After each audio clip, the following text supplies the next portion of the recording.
Sir, ಈಗ ಹಾವೇರಿ ಪ್ರಕರಣಕ್ಕೆ ಸಂಬಂಧಪಟ್ಟಾಗೆ ರಾಜ್ಯ ಸರ್ಕಾರ ಅಂದರೆ ನಿಮ್ಮ ಒತ್ತಾಯ ಇತ್ತು SIT ಮಾಡಬೇಕು ಅಂತ. ಇಲ್ಲಿವರೆಗೂ ಕೂಡ SIT ಮಾಡಿಲ್ಲ, ಕೇವಲ ನಾವು ಕ್ರಮ ತೆಗೆದುಕೊಳ್ತೇವೆ ಅನ್ನೋಂಥದ್ದನ್ನ ಅಷ್ಟೇ ಹೇಳ್ತಾರೆ. ಯಾರನ್ನೋ ಆರೋಪಿಗಳ ಅಥವಾ ಅಪರಾಧಿಗಳಿಗೆ ಶಿಕ್ಷೆ ಆಗೋ ಥರ ನಾವು ನೋಡ್ಕೋತೀವಿ. ಇಲ್ಲಿ ಯಾರನ್ನೋ ಬಂಧಿಸ್ತಾ ಇದ್ದಾರೆ, ಒಂಥರ ಡೌಟ್ ಶುರುವಾಗಿದೆ, ಜನಗಳಿಗೂ ಡೌಟು, ನಮಗೂ. ಯಾಕೆಂದರೆ ಯಾರು ಆ ಮಹಿಳೆ ಇದ್ದಾರೆ ಅವ್ರನ್ನೂ ಕೂಡ ಬೇರೆ ಕಡೆಗೆ ಶಿಫ್ಟ್ ಮಾಡಿದ್ದಾರೆ. ನಿನ್ನೆ ನಮ್ಮ BJP ನಿಯೋಗ ಹೋದಾಗ ಕೂಡ ಮೊನ್ನೆ ಬಸವರಾಜ ಬೊಮ್ಮಾಯಿಯವರು ಎಲ್ಲ ಇದು ಮಾಡಿದಾಗ ಕೂಡ ಅವರು ಭೇಟಿ ಮಾಡೋಕ್ಕೆ ಅವಕಾಶ ಮಾಡಿಕೊಳ್ಳಿಲ್ಲ. ಬಟ್ಟು ಮಾಧ್ಯಮದಲ್ಲೂ ನಾನು ನೋಡಿದ್ದೀನಿ, ಹಿಂದಿನ ದಿನ ಅಲ್ಲಿನ MLA ಹೋಗಿ ಏನೋ ಹಣ ಕೊಡೋಕ್ಕೆ ಹೋಗಿ ಮಾಡಿರೋ ಅಂಥದ್ದು.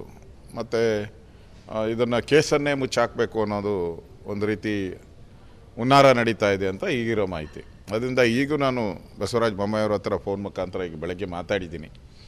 ಸೊ BJP ಇದನ್ನು SIT ಮಾಡಬೇಕು ಅನ್ನೋದು ನಮ್ಮ ಬಲವಾದಂಥ ಒತ್ತಾಯ. ಆ ದಿಕ್ಕಿನಲ್ಲಿ ಇವತ್ತು ಕೂಡ ಬೊಮ್ಮಾಯಿಯವರು ಮಾತಾಡಿದ್ದಾರೆ ಪೊಲೀಸ್ ಅಧಿಕಾರಿಗಳ ಜೊತೆ ಎಲ್ಲ ಕೂಡ. ಮಾಡಿಲ್ಲ ಅಂದರೆ ನಮ್ಮದು ಹೋರಾಟ ಮಾಡೇ ಮಾಡ್ತೀರಿ. ನನಗನ್ಸುತ್ತೆ ಕಾಂಗ್ರೆಸ್ ಇದನ್ನು ಮುಚ್ಚಾಕುವಂಥ ಪ್ರಯತ್ನ ಮಾಡ್ತಾಯಿದೆ.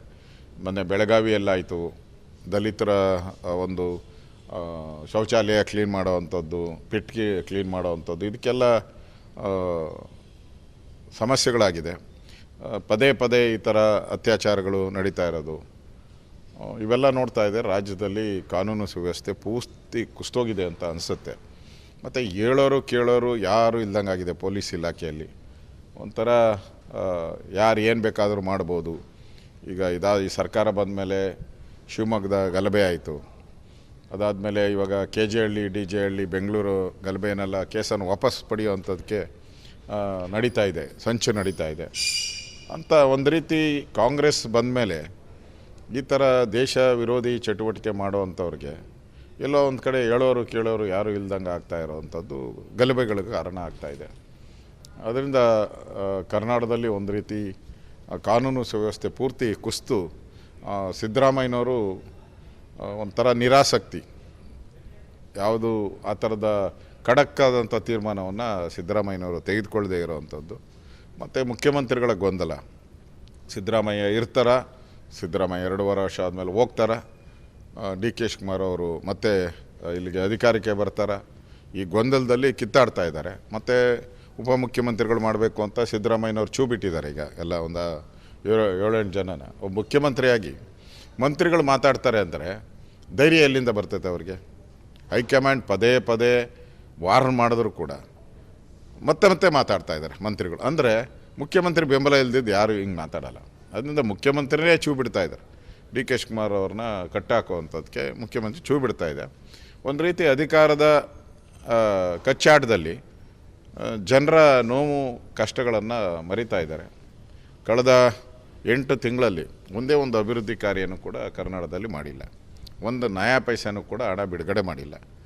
ಬರದಲ್ಲಿ ಆತ್ಮಹತ್ಯೆ ಮಾಡ್ಕೊತಾ ಇದ್ದಾರೆ ರೈತರು, ಆ ಕಡೆ ತಿರುಗೂ ನೋಡ್ತಾ ಇಲ್ಲ, ಹಣನೂ ಬಿಡುಗಡೆ ಮಾಡ್ತಾ ಇಲ್ಲ.